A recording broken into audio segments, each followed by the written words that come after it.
Ladies and gentlemen, good afternoon. Just noon, in fact. It is 12 noon here in beautiful Halifax, Nova Scotia. It is fun to be back. I think I'm fairly centered here. So I'm just waiting to see a few people sign on. There we go. Hi, Cindy. Welcome on board. I see a few people signing on. Hi there. Hey, Ruth. Shalom. Nice to see you here. It's hi, Deborah. Nice to see you. It was Sandra. Hey, different time zone again. So whole different time zone. I have about an hour and a half of a bit of free time here, and then I'm zipping. Hey, Donna. Nice to see you there. I'm zipping back and forth to the airport. So I got in last night. Give you a sense of how big this country is. I flew from Calgary. That's funny. From Calgary to Ottawa, and hi, Janice. Oh, okay. You can turn the noise up a little bit, but it is a beautiful Sunday. But I flew Calgary, Ottawa. I only had 45 minutes in Ottawa, but it was perfect. Got in. I stayed out at the airport last night. I would have loved to come into town, but I was tired. And of course, hey Laura, nice to see you there. I also know that it's Margaret's birthday today, so if she's here, we'll say hi. So, yes, so I really got into town. So it's a 3-hour time change from where I live. I was, and Newfoundland's 3.5 hours, so I was down in Newfoundland just a little while ago, and the last time that I was in Halifax was just right before the pandemic. Hey, Becky. So it's nice to be back. Nothing's really changed except for it's busy. So it's super busy. So a quick introduction, and then I want to show you around, everyone. Now, I would like to say hi, Captain. Hi, everyone joining. I'm going to be in Croatia on the 24th, 23rd, 25th, I guess the tour officially begins in Croatia of October. So yeah, I'm here in the Maritimes till the 14th. And then I fly home for 6 days, and then I fly over to Europe again. But this is, well, I shouldn't say. I just left my Irish farmers the other day in up north of Calgary, and I went to the airport. I had a lovely, lovely time with them. But I'm glad to be back here because I'm always happy to be back here, and I really, really wanted to get back this year to the Maritimes now that we can travel again. The Maritimes were really closed down. When I say the Maritimes, there's 3 provinces: Nova Scotia, Prince Edward Island, New Brunswick, and then Newfoundland is a maritime province, but it's sort of its own identity. And this whole area during the pandemic locked itself down, the least number of deaths, hands down. The Irish enjoyed the snow. Now here it's about 20 degrees and sunny. So I thought I'd just take you for a little walk. Now I do want to warn everyone, I do have my headphones in, but it is windy, which is pretty typical here. Myra, Doña Myra, gusto verte. My friend Myra from Cusco, everyone. So I just want to turn this around. I'll show you here 21. Now this is very, very important historically to Canada, and this is where I will be bringing my group tomorrow. This is the Museum of Immigration at Pier 21. Now it's an excellent center, and many, many Canadians can come here and track their roots back as people would come in and settle here. So just to go back to, let me get to some macro history. As a land acknowledgement, I'm on a province that is the land of the Mi'kmaq First Nations, a distinct number of different dialects spoken. But then, of course, this was l'Acadie. This was French, another distinct French settlement here, all the way up to Fort Louisbourg, and then the south shore of what is now Newfoundland, which was different from Quebec and different from Louisiana. Now, to make a very, very, very meaningful and long story short, you had ongoing wars back and forth between particularly Britain and France, and there was a large settlement on the other side of this province, over where Wolfville is today. That was Grand Pré. That's, if you ever know the poem Evangeline, that's that whole story. And eventually they established this as a military outpost. The British do in 1849, and they set about by 1749, and by 1755 they begin expelling. Hey, Christine. They begin expelling the Acadians, and they went down the coast, and none of the British colonies would let them land, and therefore les Acadiens ended up in Louisiana, and they became the Cajun. So Then a huge amount of immigration came in here. But Fran, hey, listen, happy birthday, Fran. I have to say a very quick, because I missed by one day, I think, but Jean de Pays, c'est à ton tour de te laisser parler d'amour. Happy birthday to you, Fran. It's lovely to have you here. But they expelled the Acadians in 1789. They come over into Pictou, what becomes New Scotland, Nova Scotia, and they bring in the Scottish settlers who were being who were being cleared off the highlands up there in Scotland. Hence, Nova Scotia is New Scotland, or in French, Nouvelle-Écosse. So just a couple of things to see, because this is a whole immigration museum here, and I will be spending time, you're welcome, Fran, I will be spending time here tomorrow. So you start to get the mosaic that is modern Canada, and it's a pretty important mosaic. So this is a stone from Poland, in honor, of course, the many, many, many Polish immigrants. Phil, how are you, buddy? So the many, many Polish immigrants who have come in here over time. And two other monuments here that I could spend all day just at the museum, but what I want to do is take you up the pier. But I do want to, well, Sandra's here from Australia. So any friends from Australia, New Zealand, this is actually a monument to Canadians who fought over in Gallipoli. Now, keep in mind, right, that's from Ataturk himself, who was very, very kind about the horrible losses that were in that World War I battle. It was Winston Churchill's idea. On both sides, nearly over 400,000 people lost their lives. I've written an article about that particular battle. It is notably famous in both Australia and New Zealand because of the huge sacrifices they made there. But there were particularly soldiers from Newfoundland as well. So that's important. But you are now lying in the soil of a friendly country, therefore rest in peace. There's no difference between the Johnnies and the Mehmets, else we all lie side by side. So there's a post there. It's a very, very moving piece. And it goes to show the futility of war. And carrying on about war, right over here is the Dutch Canadians of Nova Scotia. And of course, the Canadians landed on Juno Beach. I was there not terribly long ago. And they traveled north through Cannes. And my grandfather, you're very welcome, Sandra. My grandfather, my Canadian grandfather, obviously not that Irish, he landed a few days after the D-Day landings, went north, and he was a captain in the Canadian military in World War II, and actually liberated a concentration camp across the border from the Netherlands. And we have a very close relationship with the Netherlands as a consequence of that liberation. And of course, the Dutch royal family spent the war in Canada. Now, as I like to often say, the mark of a successful society is one where not all your monuments are to war, and I think that's really important as well. So, hi everyone who's joining. Look at this: 3, 1, 2, 3 cruise ships in port right now. It's the piece of chocolate, friend. Not now. I just got here last night. No, sorry, it will be windy as I walk along, so I do apologize. If I need to take out my headphones, I don't think that'll help. But it's so good to be back. Really, Halifax, I find, doesn't change a great deal, except for housing has become a crisis thing here. In fact, one of my oldest best friend, his son goes to university here. I don't think I'll have a chance to catch up with him. But it is busy. It is a gorgeous day. 20 degrees. These are people shuttling on and off. But you know what?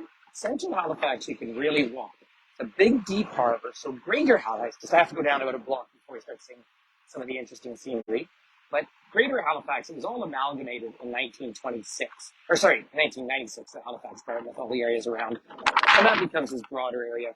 It's about 500,000 people, but it is absolutely the business and trade capital of maritime Canada. It's also more and more a forward-looking province. But another thing I really like to talk about in Nova Scotia is, for all my American friends there, you'll remember 13 colonies declared independence. But that doesn't mean there were just 13 colonies. Nova Scotia was the 14th colony, chose not to separate. New Brunswick was then formed around the Empire Loyalists who traveled north, as was Ontario in a meaningful way. So much of kind of the modern birth of Canada.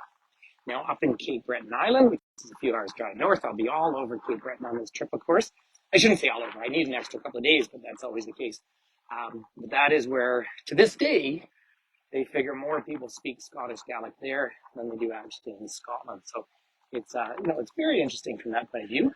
I am at sea level, and it's lovely, humid, gentle weather. Keep in mind, 3 days ago at home, I was in the snow. So hey, Jake, look at this. The famous lobster roll is back. So I'm actually going through one of my mild vegetarian phases at the moment, but I know I'll break down when I'm up in Cape Breton because we have a lobster dinner. And hey, sea bug's good. Now, if the wind is really bothering you, it might be easier if I take out my headphones, but I don't think it will. It was bouncing around. There's the old Western Hotel up there.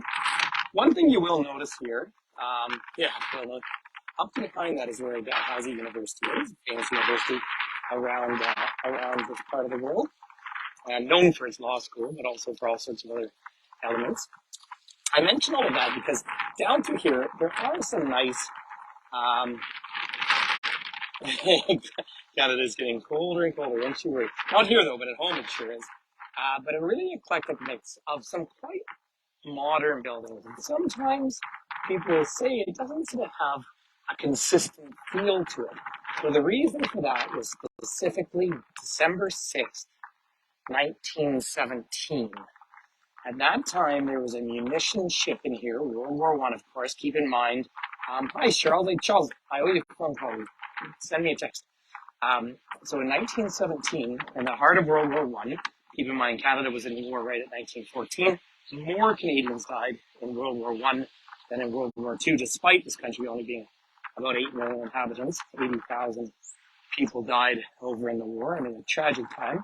But there was a munitions ship in the port here, and it had a collision with another ship. I thought it was Norwegian, but sometimes they call it Belgian. And it triggered a Halifax explosion. It basically blew up in December the entire port area. One person, a telegraph operator who was controlling the trains coming in, saw it steaming away and sent out a message, stop the trains, stop the trains. They figured he saved hundreds, if not thousands of lives, but it destroyed the entire, flattened the whole thing. It was the largest explosion on planet Earth before there was a nuclear explosion. So that was the 1917 Halifax explosion. Most of the land around here is old, hard granite land, post-glacial. Look at it. There is Samuel Cunard, the Cunard line. There's a new apartment block going up. Of course, Titanic was famously part of the Cunard family line, so just an interesting bit of history down through here. I'll see if by chance he is so Haligonian, world benefactor, they call him. So if you come from Halifax, you are a Haligonian. I tell you what, so many people are lining up. Of course, coming off these cruise ships are an enormous number of British people. This is September, October is the time of year that so many of them come over here, specifically that market. You hear it everywhere. Check this out up here. Now this is the Women's Society here in Halifax. So for those of you, hi Neil, anyone just joining, I am in Halifax, Nova Scotia. I'm happy to be here. Look at this, the volunteers. Thousands of women and children volunteered during the Second World War, nursing care, respite. And it is funny because compared to other cities, you do have much more of a military feel here because, of course, keep in mind, particularly in World War II, the manufacturing for much of the British war effort happened in Canada. That's what industrialized modern Canada. So here's the monument to the volunteers and the sacrifices made. And then, of course, the sense of arrival or travel for work. Look at that. Hi, Karen. Nice to see you there. So let's get down. Despite the wind, I have to bring you down here into gorgeous Halifax Harbor. And nice and low, the tree colors. Now, this is a fall foliage trip, and I certainly hope the trees will come through for me. From the air, they looked awfully good. One more naval monument over there. Yeah, Royal Canadian Navy. So there's the now, sorry, I won't even say too much as I just come down through the wind, but you're looking across. There's the Arcadia, and then people fishing off the docks, which I love to see, and the little tugboats go back and forth over Dartmouth. But let me give you a sense of what the whole harbor looks like. So here's the whole harbor. Right? It's a very simple, straightforward, nice harbor. And then just up behind, it's only sort of 4 blocks up the hill, and you're up at the Citadel, which is the old British military base here. Of course, the Citadel in Quebec City was also an actual British base as opposed to a French base. But here, when I say it's a citadel, you really will believe me when you see this. Doesn't that make some sense? That's nice to see. Um, so that's so true. Now the Irish, so many of the Irish during the Great Hunger, many landed here, of course, but they tended to travel further up the St. Lawrence. They felt more welcome in French-speaking Canada or Quebec, the Crown Colony of Quebec, because so many of the orphans were adopted into the Catholic families. It is said a third of all of Quebec actually has Irish blood, and the Madeline Islands were visited by Mary Robinson when she was president of Ireland. She came over to the huge cemeteries that were there. So now you can see, believe me, it's windy. I actually chose to walk this way first because the wind was circling around. There's the flag for Nova Scotia, so New Scotland right up there. The Cape Breton one's green. That has very much a Highland feel about it. But it's low and indented, and it takes about an hour and a quarter drive across to the Bay of Fundy. Remember, the Bay of Fundy on the other side of this magnificent province is the largest tides on planet Earth. The second largest up in Cook Inlet by Anchorage, Alaska. Now, those big tides up there are significant, but the Gulf Stream does come down around here. So Halifax has a much milder climate than other parts of this country. I say this as someone who lives in about the coldest place of the country altogether, but also dry. My body is really enjoying this bit of humidity now. I thought I would soak it in, so to speak. But, you can get down below freezing, of course, in January, February, but they can be up in the 20s. It's nice, mild climate. Now, if I had time to do a few more walking tours, I'd take you up the hills. But when you don't have a lot of time, you have to kind of hang out down at the harbor. So true of all maritime communities. But if I went straight up into some of the big fields, there's some beautiful big gardens up there in the distance. And then you get up to the citadel further up. I might be able to give you a sneak peek of that. But and then sailboats are out in the harbor. I just want to get to a better position here and show you George's Island, another military fort. I mean, it's obviously a natural harbor, quite a deep harbor. There's a couple of Canadian frigates on the far side, deep in there. Do you mind just hitting those hearts or like buttons just to make sure? I'm just not seeing any chat come through, and I just want to make sure everyone is hearing me okay. I think I'm connected, but that's an island. Oh, there, it's great. Good, everybody's there. Every now and then, nothing goes by. It's funny. It's a good screen on Facebook Live, but I don't actually, necessarily, because I only get about one line of chat. But there's the harbor. You'd sail out of here. Hi, Cheryl. If you went straight east of here, though, you would run into Southern Europe. Yeah, that's nice to see you, my friend. Someone just asked, Mary asked. So what I'm doing is a few of my group already arrived this morning. They're always lovely people. People who travel with such big open minds. But one lady who lives in Portland, Oregon, but was originally from Montreal, so flew up to the overnight flight from Vancouver. And so I met her early, and then I had another four from Sudbury, Ontario. Now, like Canadians might know, but they're actually French-speaking Ontarians, so that's a real treat for me. Because anyway, people are arriving all day today. Tomorrow we'll visit the Pier 1 Museum. We'll have a nice lunch, and then we'll have a city tour. Then we're heading down, of course, day after tomorrow. It would be illegal for me not to take them to Peggy's Cove. I'll see if I can do maybe a quick little YouTube video. That is the most photographed lighthouse on planet Earth. And then we're going down to Lunenburg, which was all fishing. I just want to try and show you this if I can't get these people's way. But, I hear a piper in the distance. Then we're heading, let me just show you this for a second. This is all about the expulsion of the Acadians, the Grand Dérangement. So I just want to try and give you a quick, no problem. This is, so l'Acadie was established in 1604. Remember, Quebec City is 1608. This was the expulsion of them. And this down here is where they go to Louisiana, La Louisiane, and they become the Cajuns. Sorry, I'll move on just because there's so many people. But that was the history I was giving you at the beginning of this walk. So then, I'll be here for 13 days altogether. So I'm heading up then to Moncton, New Brunswick, the most bilingual city in Canada. We do that principally to go see Hopewell Rocks. Now, that's where you get down the Bay of Fundy, and that's the biggest tides on planet Earth. So that's what that fun is. We'll even visit a maple sugar shack. Then we're crossing up over the Confederation Bridge, I'm Kieran. I'll definitely do a little video there, but I'll probably be with my people out walking on the granite rocks. And if it's this kind of weather, Peggy's Cove will be fantastic, but it can be pretty stormy out there too. I'll be up in Moncton, then we cross on to Prince Edward Island, the smallest province in Canada. And we cross up and over, and we're having an Acadian dinner there, so lots of us will be speaking French. And then we will be going up to see Anne of Green Gables, of course. And then we're taking the ferry back to Nova Scotia, Pictou, which is really fun because it's not quite exactly Pictou, but that's where those first Scottish settlers came in. So it seems sort of quite emotional to come in there. Then I'm heading to Cape Breton and up to Bedeck. That's where Alexander Graham Bell is buried, his visitor center. We go right around the Cape Breton Highlands. We zip around, it's considered one of those beautiful drives. And the lunch that day will be at Le Gabriel. Gabriel is part of a song about Evangeline, the expulsion of the Acadians, and it is a French-speaking community. We'll have some obscenely heavy amount of food there. And then we'll come all the way back down to Halifax, and then fly up to St. John's, Newfoundland. So that's for 3 nights. So that's why I really like doing this trip. And the distances, unlike in the west of Canada, the distances aren't enormous, but compared to other places around the world. So Nova Scotia is running about 1 million people. About half of them live in Greater Nova Scotia.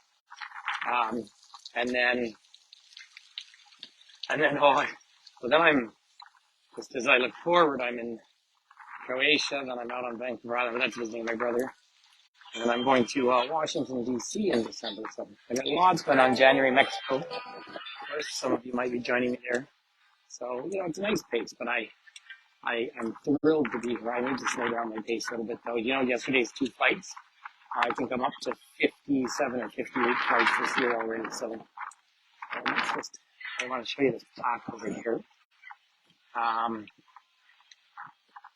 Is that right, Kieran? Yeah, it's interesting.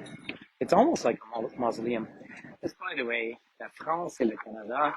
Of course, Canada, in a colonial settler sense, was a much more French country than an English country or British country in the early days and that is the Vimy Memorial. They say that's the year Canada really became a country, and the memorial, of course, to the people from Newfoundland, Saint Pierre Miquelon, who died on a 1-day bottle. So,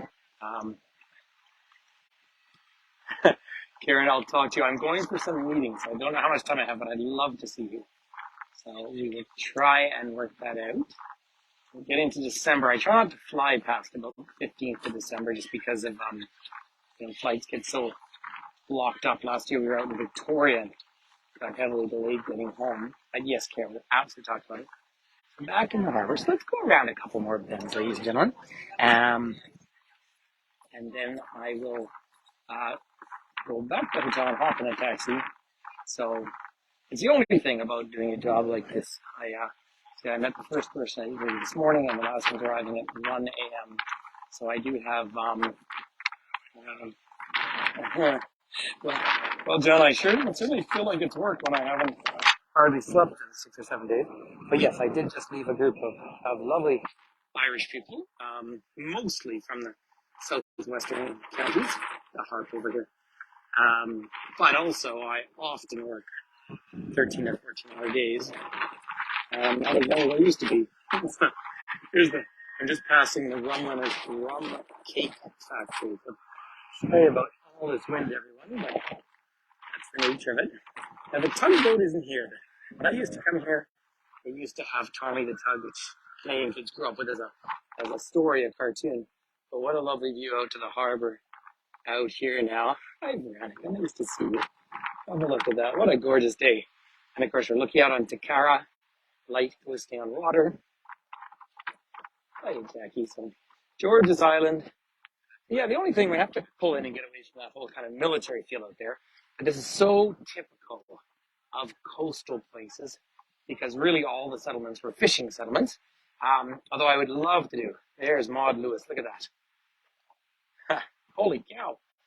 But when I do go over there at Grand Pré, the Acadians, 100 years before Halifax was being established, actually had beautiful. And I'm actually going to walk backwards from that one because the wind is blowing so much. I wear I wear quite expensive sunglasses, I must admit. I don't tend to wear really expensive things, but these are Maui gyms. I'm outside all the time. And yet, promises I would say they're the best. But a few years ago, I walked out on a ferry in the north of Vancouver Island, and they blew off my head. $250 is floating away like that. So now it's going to get super windy for a minute because I'm going to turn around so I can watch where I'm going, okay? But yeah, I can almost do this right. I'll turn around and just not say too much as I walk into the wind for a minute. There we go.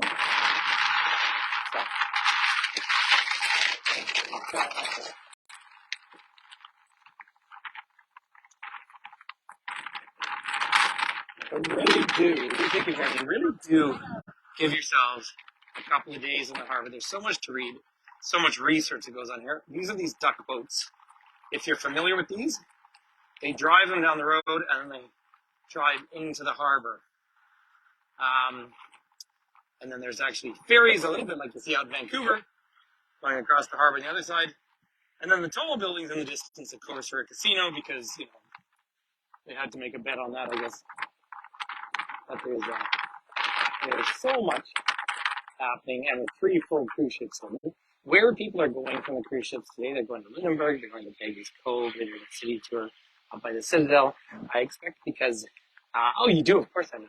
And because the weather is so nice, I think the big rose gardens probably still have flowers up on the hill as well. So it's, if you do a city tour of Halifax, you have to do kind of 2 hours in the town center, like a driving one, or you need about 4 hours. Because the other thing you do on a longer one is you go down south of here, and there are 2 places. There's one that's only a sign now, but Africville. There was a large, and there still is to this day, Afro-Canadian population here.